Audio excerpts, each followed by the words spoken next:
అనంతపురం జిల్లా అర్బన్లో 4వ రోడ్డు బంగారమ్మ గుడి దగ్గర దగ్గుపాటి ప్రసాద్ ప్రచారంలో పాల్గొన్నారు. డివిజన్ ఇన్ఛార్జీలు గజమాలతో ఆయనకు ఘనస్వాగతం పలికారు. ఈ సందర్భంగా దగ్గుపాటి ప్రసాద్ మాట్లాడుతూ 5 ఏళ్ల పాలనలో అభివృద్ధి ఎంతో చేశామని వైసీపీ చెప్పుకోవడం తప్ప చేసింది ఏమీ లేదన్నారు. నాకు ఒక అవకాశం ఇస్తే అనంతపురం రూపురేఖలను మార్చేస్తానన్నారు. నిరుద్యోగులకు ఉద్యోగ అవకాశాలు కల్పిస్తూ ఇండస్ట్రీలను అనంతపురానికి తెస్తానని ప్రజలకు హామీ ఇచ్చారు.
ఇచ్చినాడు కానీ ఏ మాత్రం చేసింది లేదు.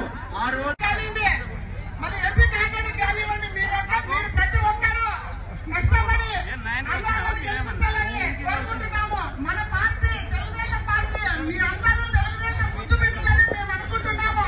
మొట్టమొదటిలో ప్రతి ఇంటిలోనూ చంద్రబాబు నాయుడు పోటీ ఉందని మాకంతా తెలుసు. బీజేపీ కార్యకర్తలు, జనసేన కార్యకర్తలందరికీ కూడా పేరు పేరున హృదయపూర్వక ధన్యవాదాలు.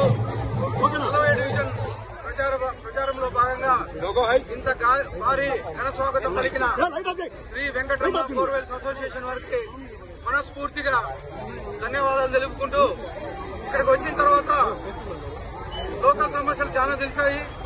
ముఖ్యంగా నడిముంక గత వర్షాలు వచ్చినప్పుడు పొంగి పొర్లినప్పుడు మొత్తం ఇల్లు లేకంత నీళ్లు వచ్చినాయి. కేవలం ఇది ఇక్కడ ఉండే ఎమ్మెల్యే చేతకానితనం వల్ల ఈ సమస్య తలెత్తింది. ఇక్కడ రిటైనింగ్ వాల్ ఒకటి కట్టించేస్తే వాటర్లు ఇళ్లలోకి వచ్చేట్టు కాదు. గత ఎన్నికల్లో ఆయన ప్రచారంలో భాగంగా నడిముంకలో రిటైనింగ్ వాల్ కట్టిస్తా అని చెప్పడం జరిగింది.